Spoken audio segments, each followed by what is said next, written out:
آپ کو شام کا وہ بچہ یاد ہوگا، والد اسے کمر پر باندھ کر سمندر میں تیر رہا تھا۔ وہ تیر تیر کر تھک گیا، ہمت ہار گیا اور سمندر میں ڈوب گیا۔ بچہ اس کی کمر سے نکلا، وہ بھی ڈوبا اور مر گیا۔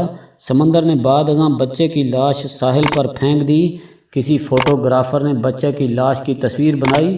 یہ تصویر مغربی میڈیا میں شائع ہوئی اور مہذب دنیا میں کہرام مچ گیا۔ عالمی ضمیر بیدار ہوا اور دنیا شام کے مہاجرین کے لیے اپنے دروازے کھولنے پر مجبور ہو گئی۔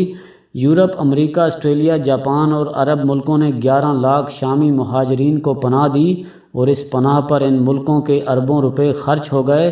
یہ ستمبر 2015 کا واقعہ تھا۔ مجھے آج بھی جب یہ واقعہ یاد آتا ہے تو میں سوچتا ہوں بچے کی اس لاش میں ایسی کیا چیز تھی جس نے مہذب دنیا کو اپنے دروازے شامی مہاجرین کے لیے کھولنے پر مجبور کر دیا۔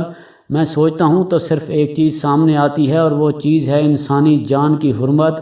دنیا کا ہر وہ ملک جس میں انسانی جان کی قدر و قیمت ہوتی ہے وہ ملک مہذب بھی کہلاتا ہے اور ترقی یافتہ بھی، جبکہ جن ملکوں میں انسان اور ان کی جانوں کی کوئی اہمیت نہیں ہوتی وہ ملک کبھی ترقی کرتے ہیں اور نہ ہی تہذیب اور شائستگی کے معیار پر پورے اترتے ہیں۔ یہ ملک بیچارے کبھی ملک بھی نہیں بن پاتے اور ہمارے زوال کی سب سے بڑی وجہ انسانی جان کی بے قدری ہے۔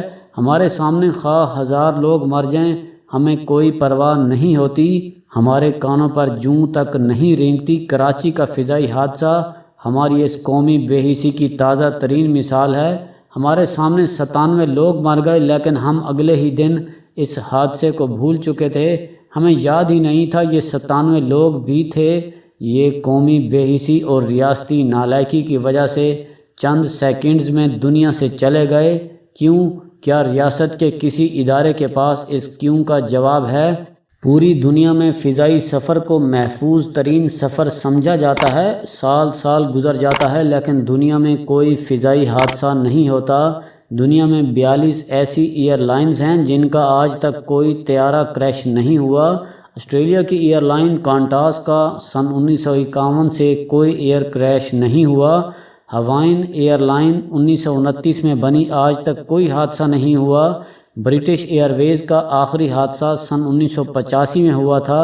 Virgin airline 1984، Ryan airline 1985، Emirates 1985، EasyJet 1995، Etihad سن 2003 اور قطر ایئر ویز 1993 میں بنی اور آج تک ان کا کوئی فضائی حادثہ نہیں ہوا، جبکہ پاکستان میں 72 برسوں میں 83 فضائی حادثے ہو چکے ہیں۔ PIA کے اب تک 21 جہاز کریش ہو چکے ہیں اور یہ ان حادثوں کی وجہ سے دنیا کی غیر محفوظ ترین ایئر لائنز میں شامل ہو چکی ہے، لیکن ہمارے کانوں پر جوں تک نہیں رینگی۔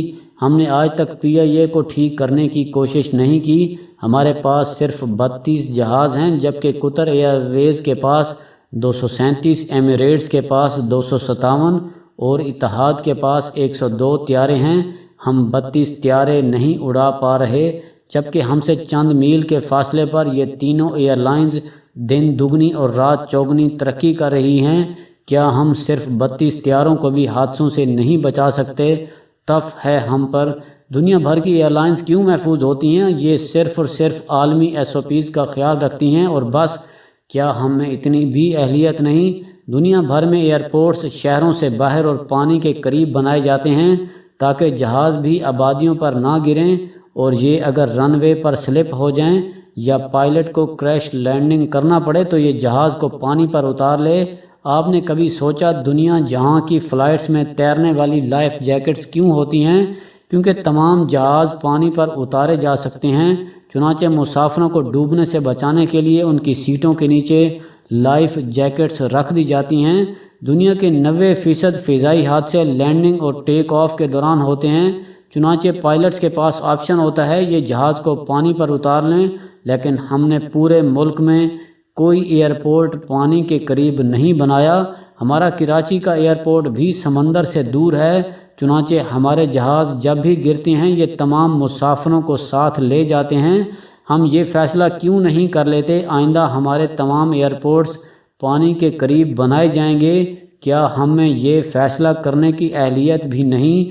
پوری دنیا میں فضائی حادثوں کی تحقیقات کے کمیشن اور ادارے ہیں، لیکن ہم نے آج تک کوئی ایسا ادارہ نہیں بنایا۔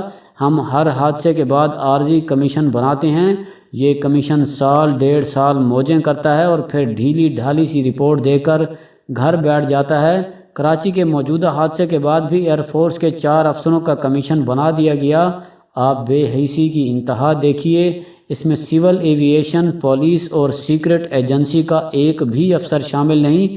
کمیشن کے کسی افسر نے آج تک مسافر طیارہ نہیں اڑایا اور یہ سول ایوییشن کے SOPs سے بھی واقف نہیں ہیں، چنانچہ ان کی رپورٹ کی کیا حیثیت ہوگی؟ دوسرا حادثہ اگر کسی دہشت گردی یا سستی کا نتیجہ نکل آیا تو یہ کمیشن مجرموں کا تعین کیسے کرے گا؟ کیا اس کے پاس پولیس کے اختیارات ہیں؟ کیا یہ کسی مجرم کو گرفتار کر سکے گا؟ اگر نہیں تو کیا ہم حادثے کے 3-4 ماہ بعد پولیس کو تحقیقات کا حکم دیں گے؟ اگر ہاں تو ان تحقیقات کی قانونی حیثیت کیا ہوگی؟ کیا ہم میں مستقل کمیشن بنانے کی اہلیت بھی نہیں؟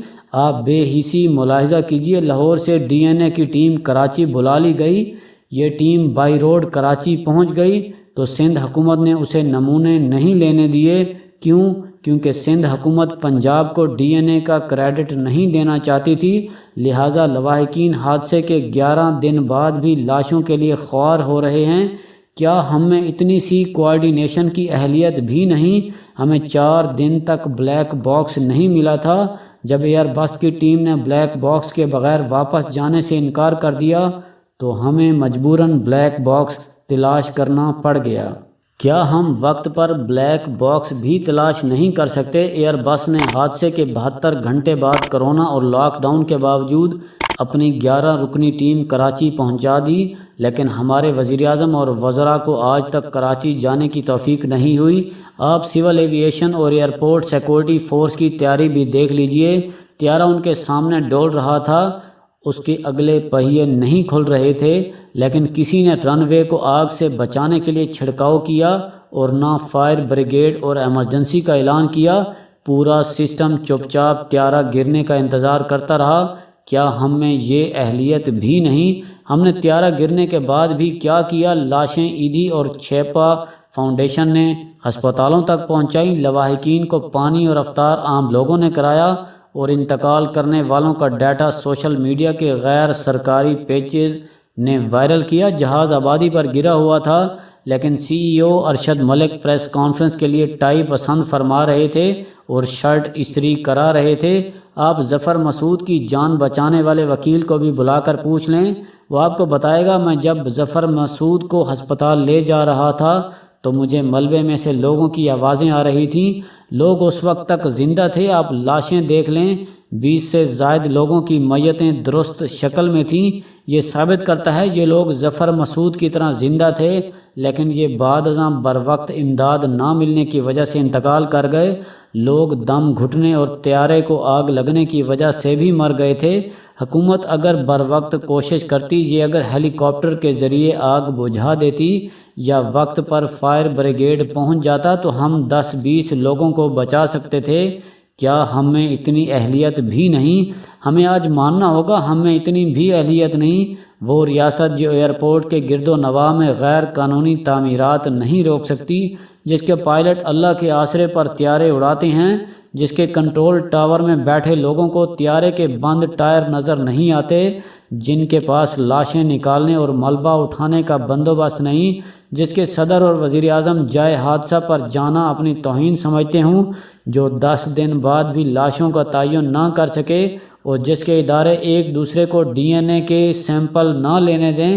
ہم اگر اس ریاست سے یہ توقع کریں گے یہ فلائنگ کے SOPs پر عمل کرا لے گی تو یہ ہماری خام خیالی ہوگی۔ ہمیں بہرحال یہ ماننا ہوگا ہم بحیثیت ریاست ختم ہو چکے ہیں، ہم صرف ملبے کا ڈھیر ہیں، اور ملبے کے ڈھیروں کا کوئی سسٹم ہوتا ہے اور نہ ہی احساس۔